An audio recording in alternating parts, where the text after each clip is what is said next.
Berdiri. Beri salam. Selamat pagi, Pak. Selamat pagi anak-anak. Assalamualaikum warahmatullahi wabarakatuh. Waalaikumsalam warahmatullahi wabarakatuh. Bagaimana kabarnya hari ini? Baik, Pak. Alhamdulillahirrahmanirrahim. Silakan duduk. Baik anak-anak sekalian, sebelum kita memulai pembelajaran hari ini, marilah kita mulai dengan berdoa dan membaca ayat Al-Quran. Zumar, tolong memimpin berdoa dan membaca ayat Al-Quran. Sebelum kita memulai pembelajaran hari ini, marilah kita berdoa. Berdoa mulai.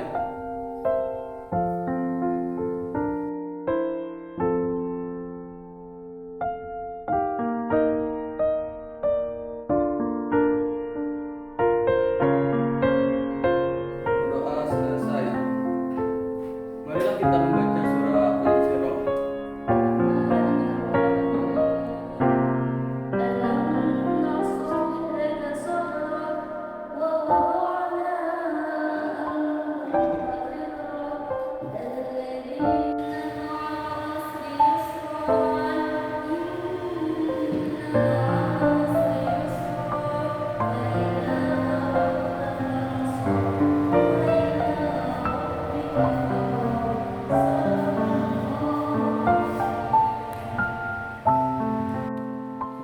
Fitri, tolong memimpin menyanyikan lagu kebangsaan Indonesia Raya. Baik, Pak.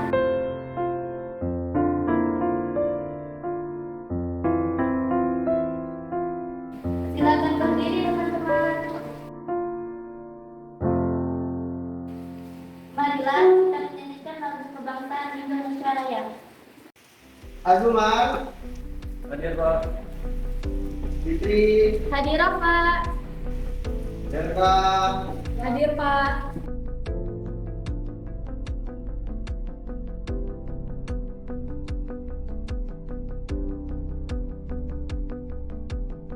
Hari ini kita akan mempelajari tentang konsep hak dan kewajiban asasi manusia. Namun, sebelum kita lebih jauh lagi mempelajari apa itu konsep hak dan kewajiban asasi manusia, Bapak mau memberikan bagaimana contoh pelanggaran HAM yang sering kita lihat di lingkungan sekitar kita, lingkungan sekolah kita. Maka dari itu anak-anak harus memperhatikan gambar ini. Gambar ini merupakan suatu pelanggaran yang sering kita lihat di jalan raya. Dan banyak sekali orang-orang yang melanggar, yaitu melawan arah. Kemudian yaitu pembulian. Pembulian ini menjadi salah satu pelanggaran HAM yang harus diketahui anak-anak semua. Pada zaman sekarang seringkali terjadi pembulian baik di ruang lingkup sekolah dasar, sekolah menengah pertama, sekolah menengah atas. Hal ini yang harus tidak boleh kita lakukan kepada teman sebaya kita maupun di sekolah maupun di rumah. Lalu pelanggaran lalu lintas terjadi pada siswa yang bergonceng tiga. Ada yang menggunakan helm, ada yang tidak menggunakan helm. Pelanggaran ini masih saja sering terjadi dan kita temui di jalan raya. Mungkin teman-teman juga sering kali melihat bahwasannya banyak anak-anak yang sering bergonceng tiga, tidak menggunakan helm, dan menggunakan helm juga kita sering kali lihat. Anak-anak sekalian, kita akan mempelajari tentang konsep hak dan kewajiban asasi manusia. Sebelum kita mempelajari hal tersebut, anak-anak sekalian harus mengetahui apa saja materi yang Bapak akan sampaikan kepada anak semua. Kita akan belajar tentang apa itu konsep hak asasi manusia. dan bagaimana kewajiban hak asasi manusia. Apa saja pelanggaran hak asasi manusia? Kemudian kita akan belajar sifat-sifat pelanggaran hak asasi manusia. Kemudian tujuan pembelajaran kita hari ini menjelaskan pengertian hak asasi manusia, mengidentifikasikan mengenai apa saja kewajiban hak asasi manusia, menganalisis berbagai macam bentuk pelanggaran hak asasi manusia, dan menjelaskan sifat-sifat pelanggaran hak asasi manusia. Kali ini Bapak akan menjelaskan tentang konsep hak dan kewajiban asasi manusia. Yang pertama, 1. Konsep hak asasi manusia. Nah, sebelum teman-teman mempelajari hal tersebut, teman-teman harus mengetahui pengertian terlebih dahulu. Hak asasi manusia atau HAM adalah hak dasar dimiliki oleh setiap manusia sebagai anugerah Tuhan Yang Maha Esa yang tidak dapat diganggu-gugat keberadaannya. Maka hak-hak tersebutlah telah dibawa sejak lahir dan melekat pada diri seorang manusia sebagai makhluk Tuhan. Bahwa pengakuan HAM menunjukkan bahwa setiap manusia adalah seorang yang memiliki derajat dan martabat yang sama. Kemudian menurut Undang-Undang Nomor 39 Tahun 1999 tentang hak asasi manusia, dinyatakan bahwa hak asasi manusia adalah seperangkat hak yang melekat pada hakikat keberadaan manusia sebagai makhluk Tuhan Yang Maha Esa. Bisa dilihat pada gambar yang Bapak tunjukkan, bahwasanya ini merupakan suatu anugerah yang wajib dihormati, dijunjung tinggi, dan dilindungi oleh setiap manusia. Kemudian, cangkupan hak asasi manusia meliputi sebagai berikut. Ada 9 anak-anak semua. 1. Hak untuk hidup. Kedua, hak untuk berkeluarga. Ketiga, hak untuk mengembangkan diri. Keempat, hak untuk memperoleh keadilan. Kelima, hak untuk kemerdekaan. Keenam, hak untuk berkomunikasi. Ketujuh, hak keamanan.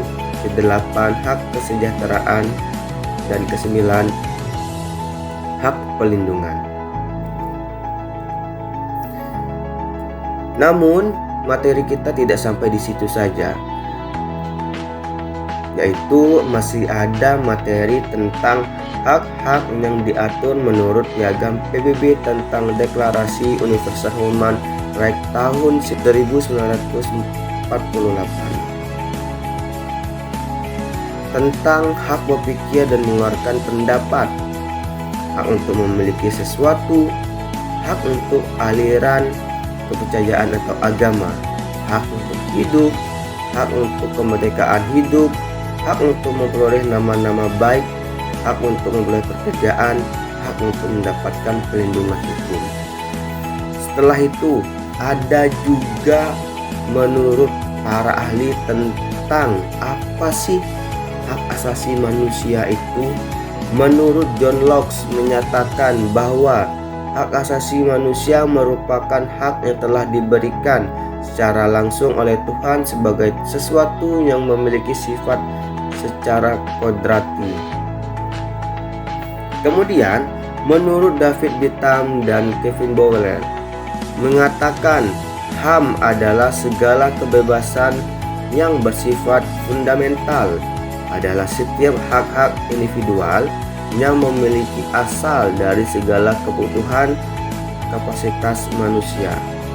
Dan juga menurut Jack Downey mengatakan bahwa HAM adalah hak-hak yang dimiliki oleh manusia semata-mata karena dia adalah sebagai seorang manusia. Kedua, kita mempelajari tentang konsep kewajiban asasi manusia. Apa sih konsep kewajiban HAM? Nah, maka dari itu teman-teman harus mengetahui contoh-contoh kewajiban asasi manusia.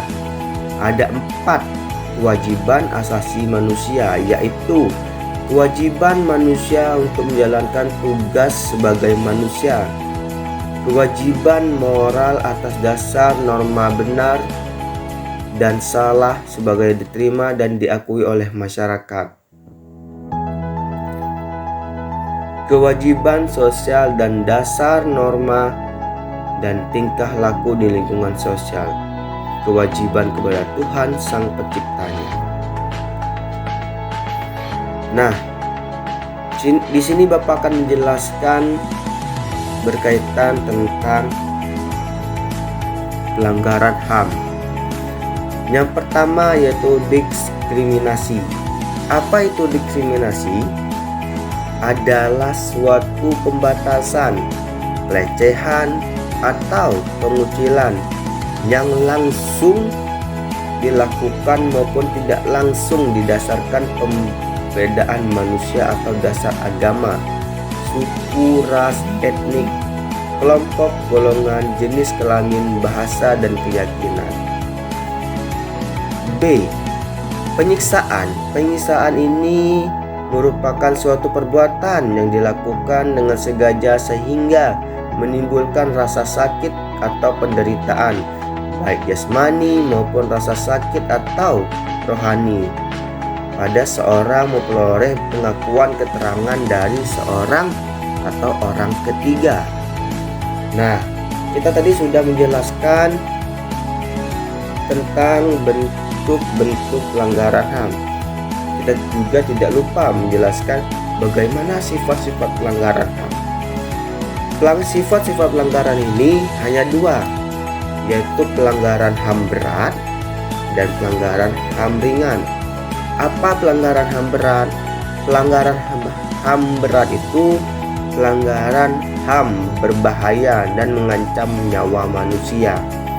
Pelanggaran HAM ringan yaitu pelanggaran HAM yang tidak secara langsung mengancam keselamatan jiwa manusia, akan tetapi dapat berbahaya jika tidak segera ditanggulangi. Hari ini diminta untuk teman-teman diminta untuk membentukkan menjadi berapa kelompok? Yaitu menjadi 2 kelompok yang berkotakan 5 sampai 6. Akan dibentuk kawan-kawan semuanya. Kelompok ini kita akan membahas tentang konsep HAM. Oke, kita akan membahas 2 kelompok berisi dengan 5 anggota dan 6 pengurus lanjutan. Silakan dibentuk.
Baiklah teman-teman, kami dari kelompok 1 akan menjelaskan tentang konsep hak asasi manusia. Menurut kami, konsep hak asasi manusia itu adalah hak dasar yang dimiliki oleh setiap manusia sebagai anugerah Tuhan Yang Maha Esa yang tidak dapat diganggu-gugat keberadaannya.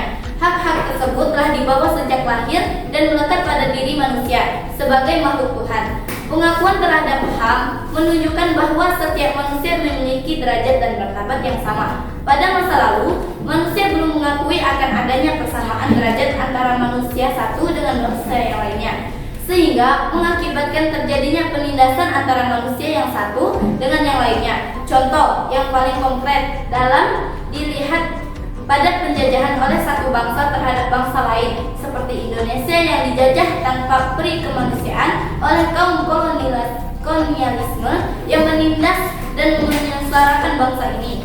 Puncak kesadaran HAM atas HAM yang telah dirampas, maka bangsa Indonesia pun melakukan perjuangan yang dapat serta mempertahankan hak manusia yang dimilikinya, yaitu kemerdekaan yang telah dirampas oleh kaum kolonialis. Berdasarkan Undang-Undang Nomor 39 Tahun 1999 tentang Hak Asasi Manusia, dinyatakan bahwa hak asasi manusia adalah seperangkat hak yang melekat pada hakikat keberadaan manusia sebagai makhluk Tuhan Yang Maha Esa dan merupakan anugerahnya yang wajib dihormati, dijunjung tinggi dan dilindungi oleh negara, hukum dan pemerintah, dan setiap orang demi kehormatan serta perlindungan harkat dan martabat manusia. Cakupan HAM yang diatur dalam Undang-Undang Nomor 39 Tahun 1999 meliputi sebagai berikut. Pertama, hak untuk hidup manusia. Kedua, hak untuk berkeluarga. Tiga, hak mengembangkan diri, hak memperoleh keadilan, hak kemerdekaan, hak berkomunikasi, hak keamanan, hak kesejahteraan, dan hak perlindungan. Kita akan membahas yaitu apa konsep kewajiban HAM. Bahwa kita satu orang yang bisa menjelaskan apa itu konsep kewajiban HAM. Silakan dijelaskan pada tempat duduknya masing-masing. Jelaskan pemahaman kalian mengenai kewajiban itu apa.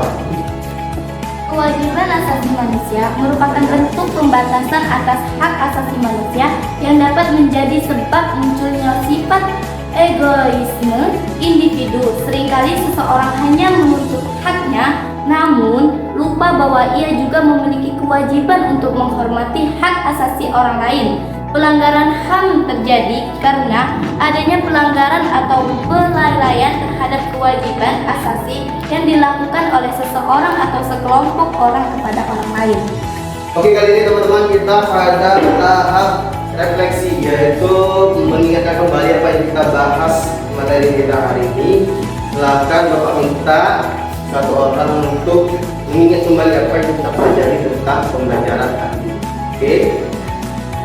Terima kasih atas kesempatannya, Pak. Baiklah, kali ini saya akan menyimpulkan pembelajaran pada hari ini. Yang pertama mengenai konsep hak asasi manusia. Yang kedua, kewajiban hak asasi manusia. Ketiga, bentuk-bentuk pelanggaran hak asasi manusia. Dan keempat, sifat-sifat hak asasi manusia. Terima kasih, Pak. Baiklah anak-anak semua, maka pembelajaran hari ini selesai. Pembahasan materi selanjutnya kita akan membahas apa mengenai beberapa faktor penyebab pelanggaran HAM yang terjadi di Indonesia.